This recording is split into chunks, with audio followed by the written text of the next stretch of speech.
Just to give you and leave you with one of my great moments in my life of golf.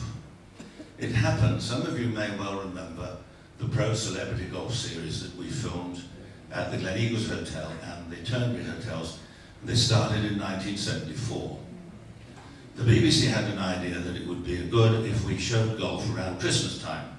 We filmed them in August, and then hopefully there'd be a bit of sunshine, and we'd have these great celebrities, two very famous professionals and some celebrities would come along and play around these two majestic courses, 9 holes, edited 50-minute program, and it would bring a bit of light into our lives, golfers' lives around Christmas time.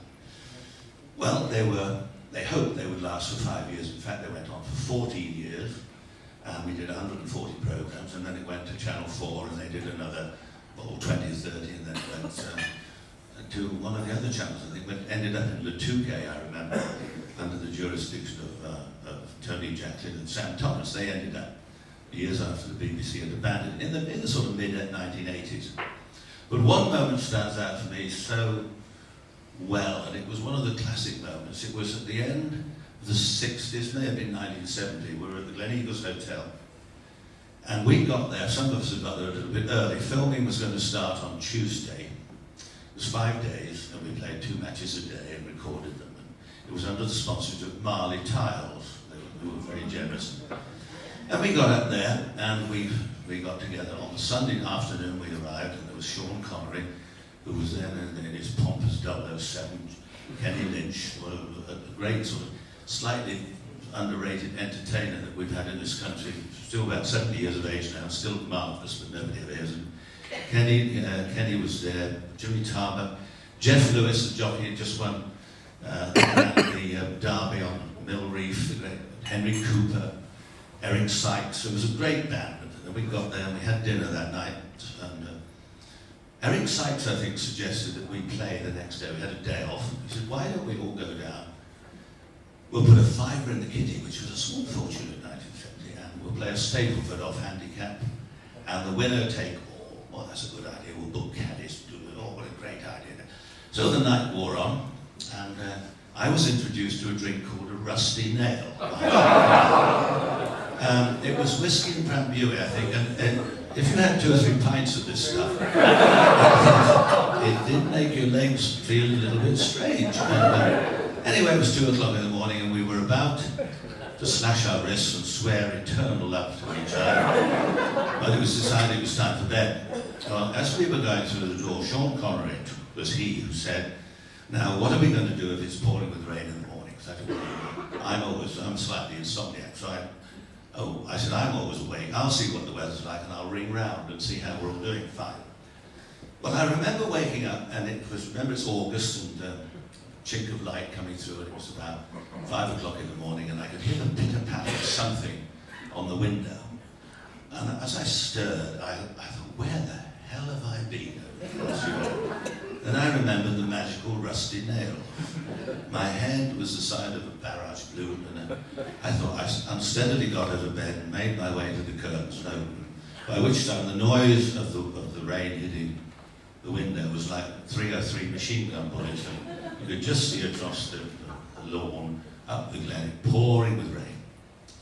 So I made a quick call round, and I said, I don't think there's going to be any golf today. So it was Sean, again, Connery, he was a leader of that. He said, well, let's meet in the sauna. They've got a new sauna here, and that'll freshen us up a bit. Okay, said I. I'll rally the troops. So it's now about 8:15 in the morning, and I made my way down to this new sauna at the Gleneagles Hotel and opened the door. And then, I don't know, I suppose most of you have tried the sauna, but it's bloody hot in there. There's Connery sitting up. Now remember, you've got to start using your imagination. At 007, he really was a handsome, 6'2", 14 stone, 32-inch waist. He was, if ever I was going to make the change, he would have been. Anyway, he's sitting up in the corner with a big ladle, and there's a big tub of scented pine water there, and these coals, and he takes a great ladle of this and drops it on the whoosh, and the steam, and it sears your lungs. You think, God, I'm going to die there. So I shake my head and look through the mist from there, about 5 or 6 naked men on these little pathetic white towels, which are about the size of these napkins here. And they're all sitting there, and I look at those Connery perched up on the top, like a big bully boy controlling everything. And there's Jeff, there's Kenny Lynch, Tarbuck, and all lined up. And I look down underneath, and there's the great jockey, Jeff Lewis, lying on the ground underneath, clutching a bottle of Bollinger. So I looked down, and I said, hello, Jeff, are we all right? Yes, he said. Fine. He said, I've had more saunas than you will ever have in your life. My normal weight's about 14 stone 6, but I have to ride at 7 stone 4. So I eat nothing and live on cigars rather than less to drink it and drink champagne because it has no calories. Fine. So he's sitting there, and there are the occasional drips of sweat going on to poor old Jeff, who seems totally oblivious of what's going on. So I scoot up, we sit down, Connery puts a bit more juice on the fire, and oh God, I'm wondering how long I can stand this for, when suddenly, through the glass door, coming towards us, wrapped in a towel, looking rather like dear old Mr. Gandhi, was Eric Sykes. Now, Eric's skin is the colour, or was, bless him, the colour of this tablecloth. And naked, he looked like a pile of xylophone. Have you ever seen a xylophone? It's been taken to pieces. It's all a piece of wood. He looked like a mobile xylophone. So as he comes towards the door, Jimmy Tarbuck said, Eric's, he's profoundly deaf now and nearly blind. He's a wonderful, wonderful man. He said, don't say anything. When he comes in, don't say a word. Just look straight ahead. Connery puts another spoonful on, I look at Jeff, and Jeff, drip, drip, drip on Jeff, and it all goes very quiet. Eric comes in, hello, well, pity about the weather. I was really looking forward to golf today. Shift up, shift up. So he gets a little towel and puts it down, nobody says a word. So he looks round, he said, I was really looking forward to it. I've got a good caddy.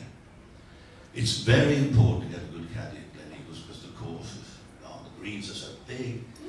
And if, the uninitiated, you aim in the wrong direction, it can go whoosh over there, and it makes you look very foolish, not a response. And he almost went like that to see if the hearing aid was working. He remembered he left it in his room. Somebody, I think, at that moment broke wind, which was not the nicest thing to do in an enclosed place. Particularly at that moment, Connery put some more sauce on it. And the blinding heat and the pong and the naked bodies, and it wasn't a good scene at all. It was burping and moaning never again, and a couple of people were retching in the corner. Everything went quiet, and suddenly Eric Sykes offered the immortal words, can anyone tell me what time this train gets into Karachi?